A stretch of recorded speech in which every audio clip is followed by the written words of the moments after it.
All right, thank you so much for clicking on my video. Today we have a special treat. We have a subscriber battle to the death on our hands. And so our opponent here is quite powerful. I have played him before, but he pretty much always gets the best of me. And so what we're going to do is we go into the Tartakower if he captures.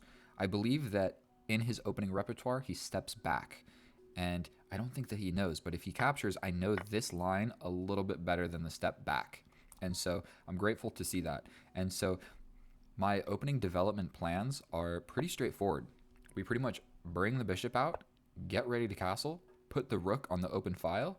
We do something such as pin the knight, and then my knight does a little zigzag to the center where it normally gets kicked out by a pawn advancement. And so one of the key factors in this for, I'm trying to make sure, is my face too bright? Yeah, so that's a great move. We're just going to go ahead and castle. And so if it has to happen, we scoot the rook over, and now I have an extra square to hide my bishop if I need to step back.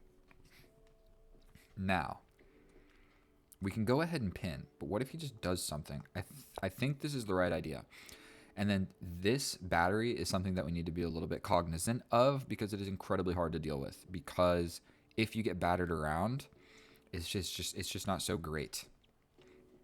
It's hard to deal with because this diagonal becomes not so easy to defend for me. And then also, this becomes a little bit difficult to defend. So there's a lot of stuff going on. He's got a very nice center. I mean, he's kind of controlling a lot of squares. But I think we're just going to go ahead and bring the knight. Don't see a huge reason not to. If he kicks us back, we will go back to the f8 square, which is a weird square for the bishop to go to, but I think that's what we're supposed to do. And then it plays a little bit of a defensive piece, and potentially we go for a pawn push, and we're hanging out on this diagonal. Because if you see, his bishops are kind of going this way, and if my bishop comes over here or here, I just don't know if it's the greatest. Now, I simply can't bring my knight this way like I would like to. So we might just make a little weak pawn move on the side of the board. His bishop can grab this diagonal, and my queen will probably go here, and we'll get this diagonal. And oh dear lord, we've got a game of chess on our hands. Oh dear lord. Okay. I think taking is actually okay, but I want to just preserve this. And if I scoot back and he captures and I get the pawn cube, that's something that just everybody likes. If you're a chess player, you like to see a little pawn cube. It's kind of a special thing to happen. Yeah, the rook to the center matching my rook makes a whole lot of sense.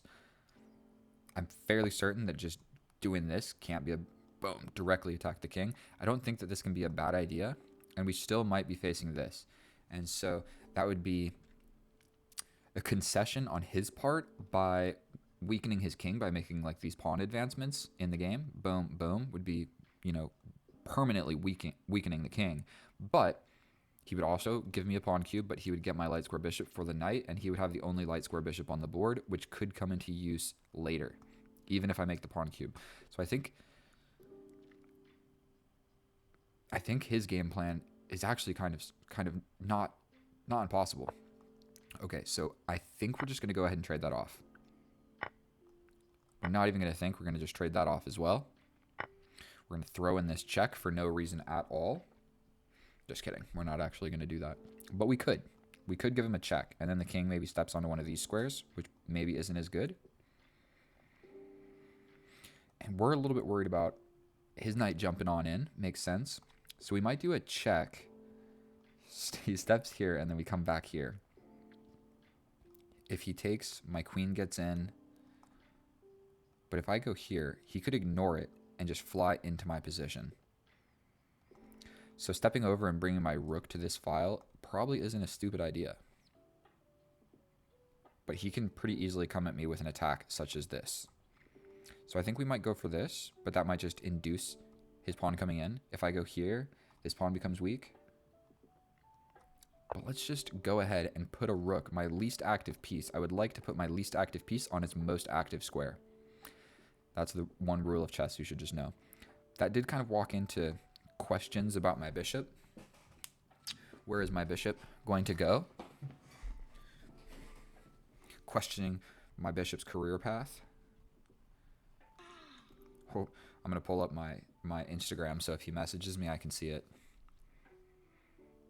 And his knight is looking kind of stupid. I'm going to be straight up. I mean, my knight's not all that great, but his knight, undefended, side of the board. My king looks weird. We just got a position going on. Directly into my position. He will hit me with this fork.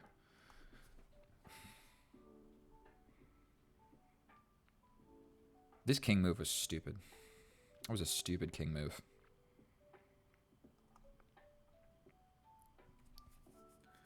Oh boy. If I step forward, then I can get hit with check. Then I step over.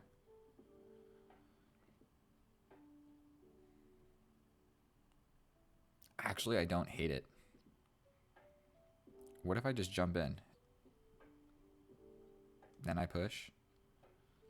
I mean, he can just take. That's probably not actually so great for me.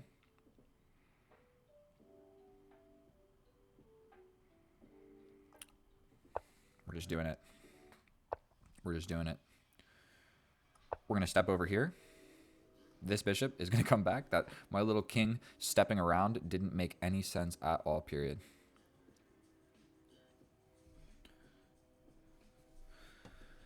And oh boy. But something that I kind of like. Something that I kind of like is pushing this forward with tempo on the queen. Then I come back. No, I can't push this forward. This pawn is pinned. So he could just take it. So that's never going to work. Never, ever. He could just play it slow and bring a rook to the open file. Then I slide back. He takes. Yeah, rook to the open file. Makes a whole heckin' lot of sense to me.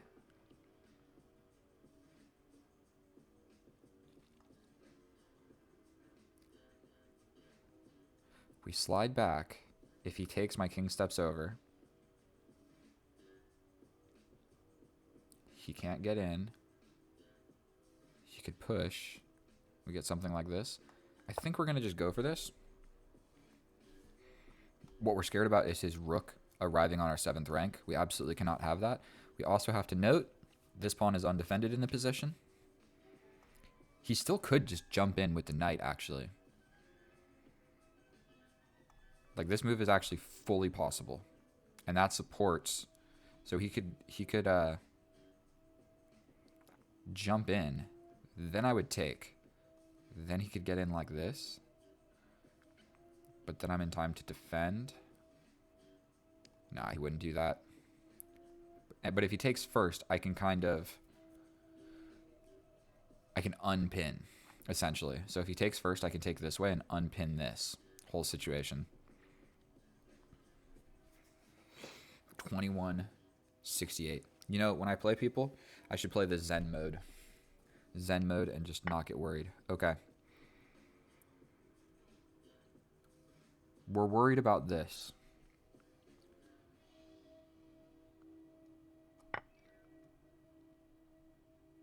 That covers. Feebly it covers. Now I can actually push forward. And then if he scoots like this, I can get in. No, then he would take. Oh boy, I'm getting pressurized. Let's get into an endgame, bro. I'm scared. This pawn is undefended. This pawn is undefended. I can't really push all that well because all these tactics over here. I can't put my knight to the center. Maybe a pawn sacrifice would actually make sense. So we get a take, and then maybe he pushes and gets a pass pawn, but I jump in and attack the queen and have activity. And still, I have not activated my least active piece. He has activated all of his pieces. His knight is scaring my king. His queen is scaring a little bit of everybody. And I'm just hanging on for dear life. Just hanging on to my stuff. What is my queen doing? He wants a queen trade.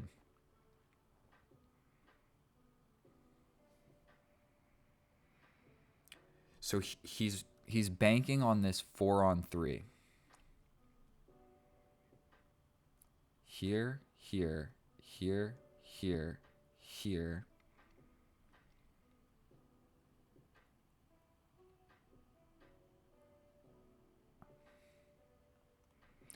let's just go into an endgame. Let's do it. Let's do it. I mean, he could step somewhere. If he doesn't, I jump forward. So we're going to go ahead and take this. My knight has no forward momentum. I will step forward with my king. And we have a completely even position here. Make no mistake about it. I think I will step forward one more square. Temporarily, his knight is actually hanging. So maybe he could blunder over here and get his knight trapped, because that king took away the retreating square for the knight. Now this is attacked by my king. Obviously, this is attacked by some pawns. Coming forward, walks into a fork. Stepping here, walks into this. Now his knight can get out. Very, very reasonable, my friend. So if he doesn't move one of these pawns, I have no forward momentum. So playing this greatly weakens my squares. So if I play here and he steps back, my knight goes here. His knight could go here and attack this. That's no fun.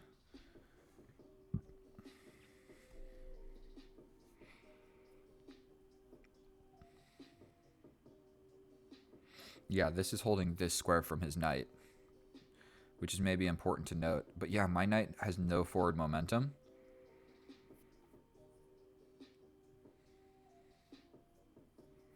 But we are in an endgame. And the way that one of us is going to lose this endgame is a passed pawn. And I'm creating a passed pawn over here, and he's creating a passed pawn over here. And I think his prospects are actually a little bit easier than mine. But because his knight is so far away and my king is already here, it might actually make sense to just launch a pawn. If he takes, I take. Sorry, I feel like I'm going to sneeze.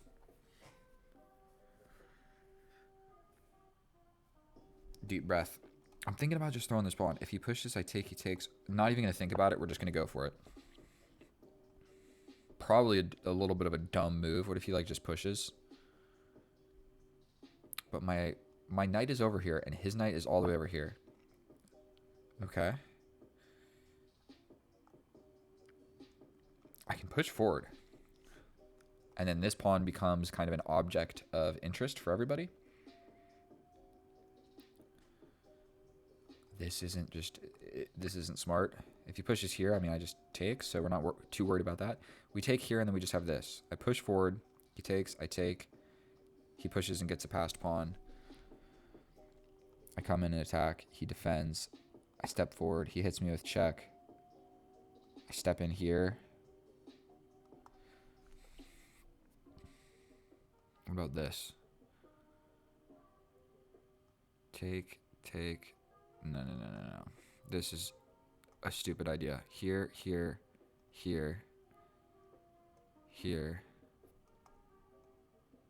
No, he could just push here. This seems flimsy. I think we're just going to take. And he might be able to make the passed pawn over here. But I think my knight and king are pretty close. So if we go here, fairly certain he just pushes. If I go here, take, push, here, in, check, more in.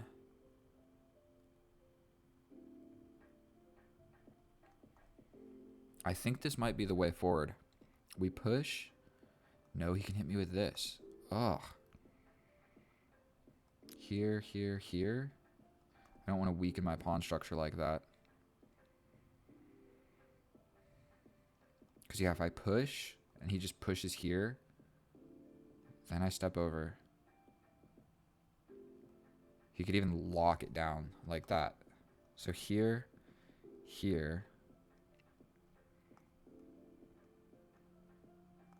I think we maybe go for this, step up, hit me with check,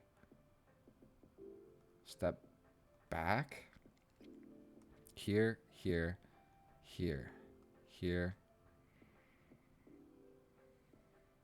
And my knight is just barred out of the game forever. What if I kick the knight and the knight jumps and then I push? So maybe like this. Here, here, here, here. I don't know what I'm trying to accomplish here. King and pawn endgames are so difficult, and we add in the knight, and that just adds an extra layer of difficulty. I think I'm going to just push this pawn. I've thought about it long enough. I don't know what to do. I officially don't know what to do. He can kind of activate his king even more. I literally can't move forward in any type way.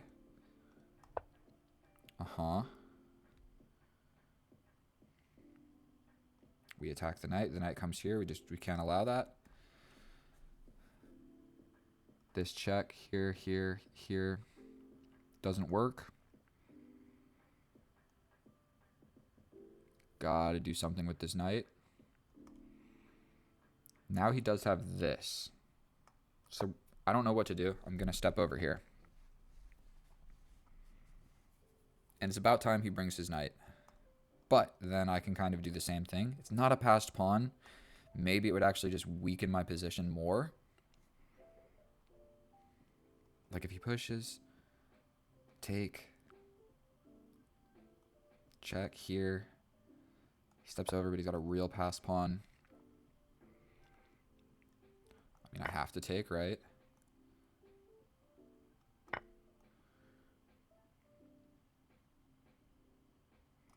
We're going to step over here. He's probably going to push. I can jump in and attack it and then jump in with check. If he doesn't push, probably it's about time for him to bring his knight. Because now this is a passed pawn, but it's not so sure if it's like a good thing or a bad thing. So we're going to jump in here. If he pushes, I jump in here. Here. I just feel like this has to be the right move. We got plus 3 second increment. He can even step over. But then I jump back and then I'm really attacking this pawn. So he does have to push, I believe. But then I jump in and I'm really attacking the pawn again. We jump in like this. We're attacking the pawn.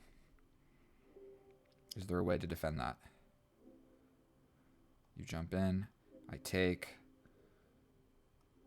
I think we're chilling. We go like this. We want this pawn, buddy. And then if his king goes anywhere. So that's what I was saying. Like he's going to get a passed pawn, but it wasn't so sure with his knight so far away and my king and my knight over here. It wasn't so sure if that passed pawn was going to be an asset or a liability. And so I believe we're just going to take this pawn, right? Yes. Now what does he want?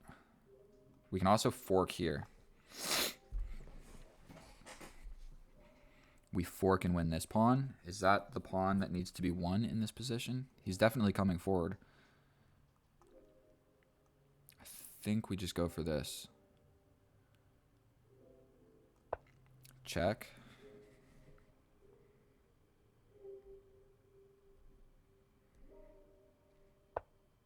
Okay. We grab this. There's no checks. Then I come here and I have a little tempo on that. Come here. And then I can hit him with a check and step in. So check here, step in.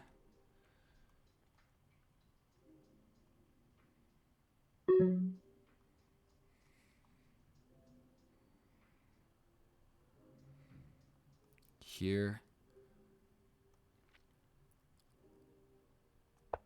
I actually like this check because if he steps here, then I have this fork. We hit him with this fork. We grab this pawn. Yes. We step back. We're threatening that knight, essentially. And we're holding this. So we push. This is held by the knight. I think it doesn't really matter which one we take, but he can't come into the position this way. He can't come into the position this way. He can hit me with a check. But I step back. And then his knight is just cooked. actually. That's a wrap. That's a wrap. 3 passed pawns and the knight is gone. It's a wrap. I'm not I'm not sure what to think about that game. That was a good game. And we definitely got some instructive. You know what it was? It was going into the main line.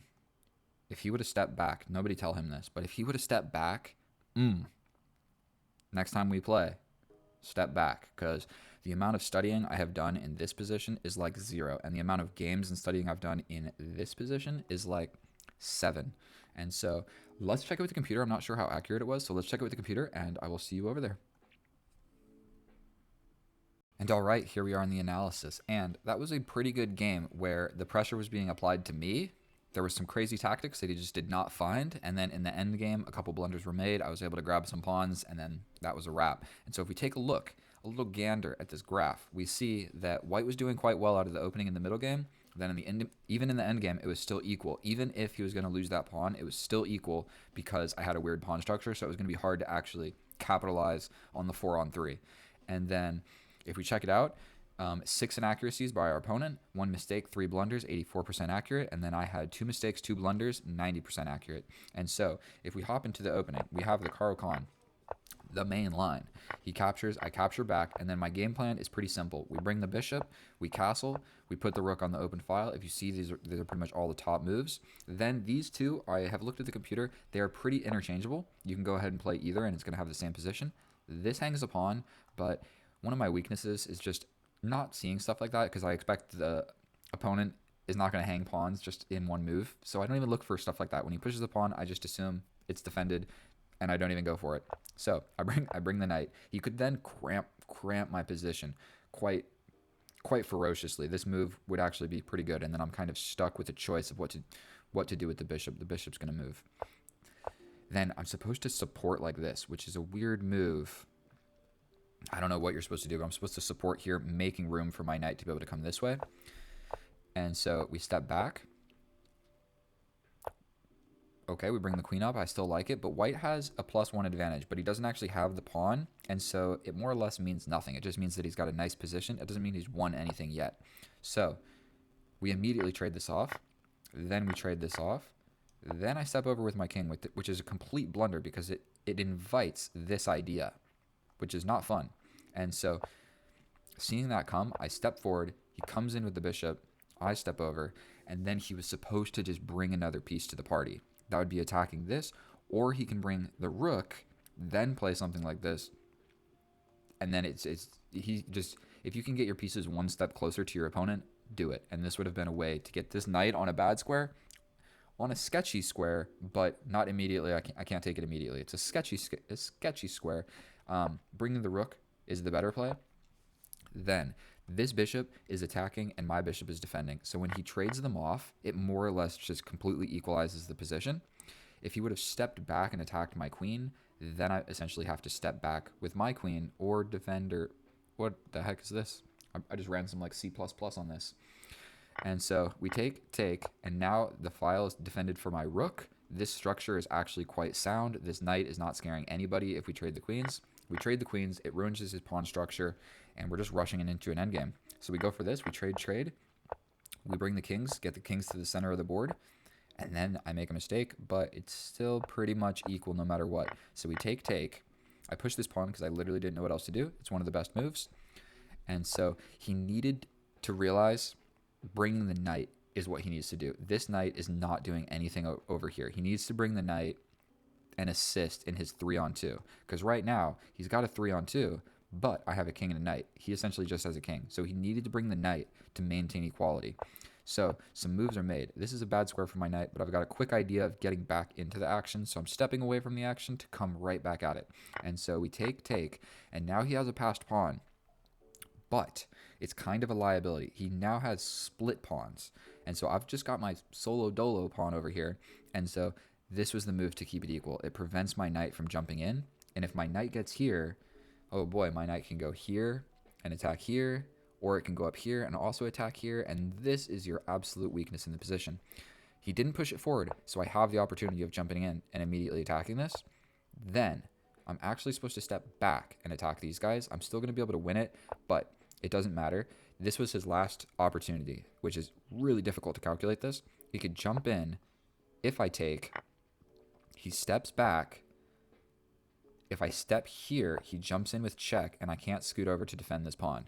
So if I stepped back this way, he still does this, but then he renders my king kind of operation defend this pawn, and defending this pawn is very important because this pawn is very close to promoting. Then he can kind of bring his king and deal with this over here, and more or less he can maintain a draw even though I'm up a pawn. But this is my extra pawn, and it's not that special because if it was here, it would be very different. But it's over here, so it's actually kind of difficult for me to make a pass pawn, and the king can handle that just fine. He didn't see it, and he walks into another fork. Where are we at? I take, then we hit him with the fork. We take the pawn.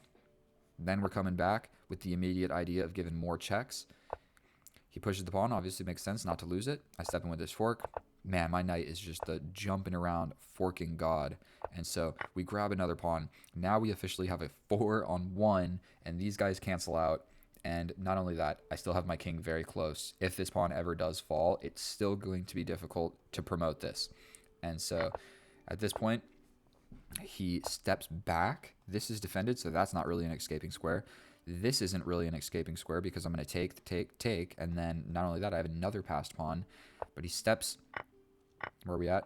He steps over because he did not want to trade. But now, these are the retreating squares. He's got no more retreating squares. You got to be very careful when you put your knight specifically in any of these squares, okay? Like any of the corner squares, because he does not, like if the knight is here, he only has 2 moves, okay? And so here, he's only got 4 moves, if that makes sense. So you don't want your knight in the corner or close to the corner or on the wall or anything like that. And so that's a wrap.